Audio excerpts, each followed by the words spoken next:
Hi, in the last video we looked into how custom rules can be implemented for that with command lints based on how the rules for riverport lint package are implemented. However, the riverport lint package comes not only with linter rules, but also with some assist quick fix actions. And so today I would also like to have a look how to implement some of these. So here we are back to the riverport lints repository inside of the riverport repository itself. Last time we were looking into how these lint rules are implemented over here based on the missing provider scope rule. This time let's go down in this file. We have this other overridden method over here that is defining a couple of assists. And so let's have a look first into this wrap with provider scope assist. In the previous video we've already seen how to use it, so all we have to do is just to go our quick actions over here and select, in my case number 11 over here, wrap with provider scope. Here we go. Now we have a provider scope over here. Of course we have to also import riverport and also change where the const sits. Riverport lints comes with a couple of other actions like so. So for example we can change this stateful widget over here to a consumer stateful widget. It will create a state for our consumer stateful widget. So in order to look how it's implemented, let's first look into this wrap with provider scope. So on top over here we can see that we are extending this riverport assist, which is coming from the same library, and this is extending finally the Dart assist. And this is coming from the custom lint core library. So all the functionality of actually handling the assist, same like the linter rules, is done with this package custom lints that we can use in our own projects. And then we also have this run function over here that is overridden from this type that we are extending. And then we have this resolver and reporter and context. If you want to learn more about this three, then look also into the previous video where we went through all of these three types. And then we also have this source range, and because I'm recording this video just after the previous video, so I still don't know what the ranges actually are, but we are also intersecting these ranges to check something. Please leave a comment again if you know what to do with this, what's actually this thing doing. Down here we have a created type, so we have our node, and from node we are taking this time a constructor name, and then from this we take a type, and this is a type of a type named type, and what we want is actually a Dart type, so we have to call another type on named type, which is a Dart type. And now, over here we have a checker for a widget. So this checker, we have a look over here, is a checker, type checker, from widget, from Flutter. So all it does is just takes a type checker from name with a widget and also with package Flutter. Package name is Flutter over here. We also have to always specify the package name when we are doing the type checker. And this is because different packages can have the same types defined with the same names. So over here we are checking actually two things. First of all, if we didn't find the created type, then we are returning because there is nothing to do. And secondly, we are checking whether this is not assignable, so the created type that we found, whether it's not assignable to a widget type. So if it's not a widget, then we cannot do anything with it because we want to wrap our provider scope around a widget, because provider scope is expecting a widget as a child. So we need to find a widget that we can wrap with a provider scope. If we found something else than a widget, then we are returning because we cannot wrap it with a provider scope. And then down here we have this structure that we've already seen in the last video, which is the change builder. In this case, we also have a change builder, and we are giving it a message to wrap with a provider scope.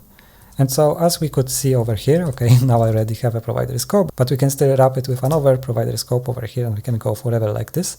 But this is basically where this message is displayed, so we can see it over here, wrap with provider scope, that's the message. And then we also assign it some priority. And then in the change builder, we add a callback on Dart file edit over here, and then inside of it we are using the builder, which is also passed as an argument here, to add simple insertion.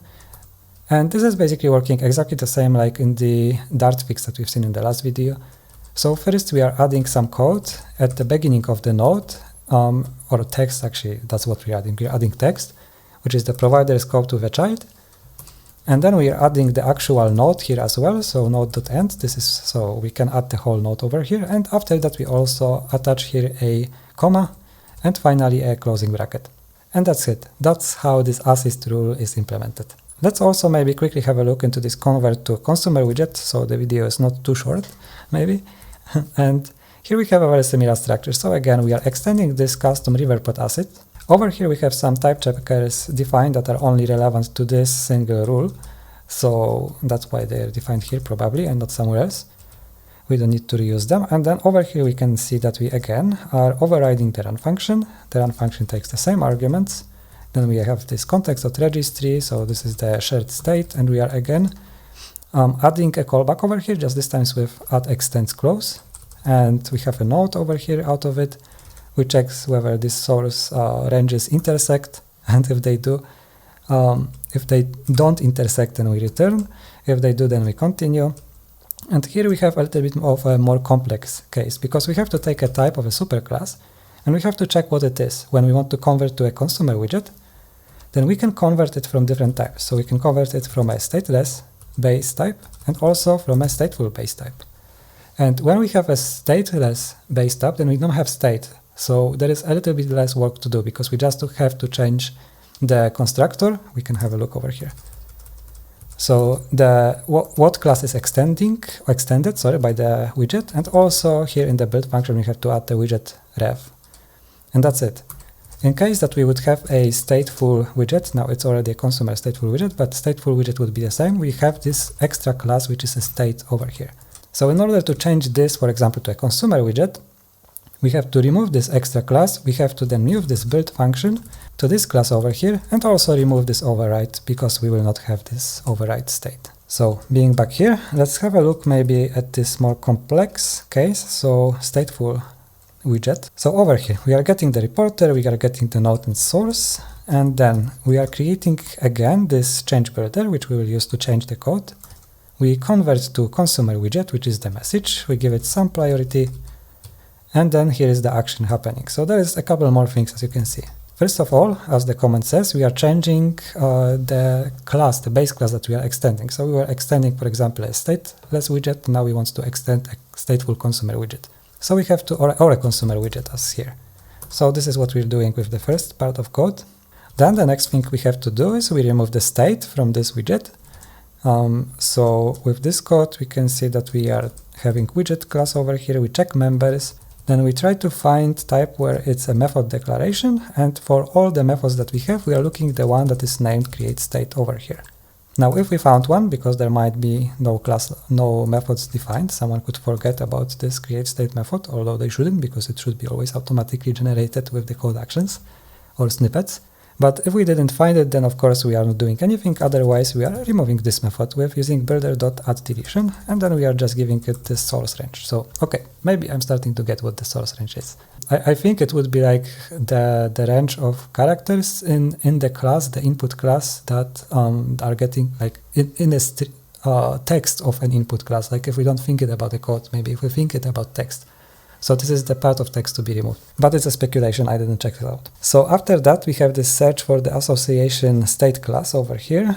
So in this, so the next thing is we are using some extra helpful method over here, find state class, and we are giving it a widget class, and for that we will find a state class, probably by name.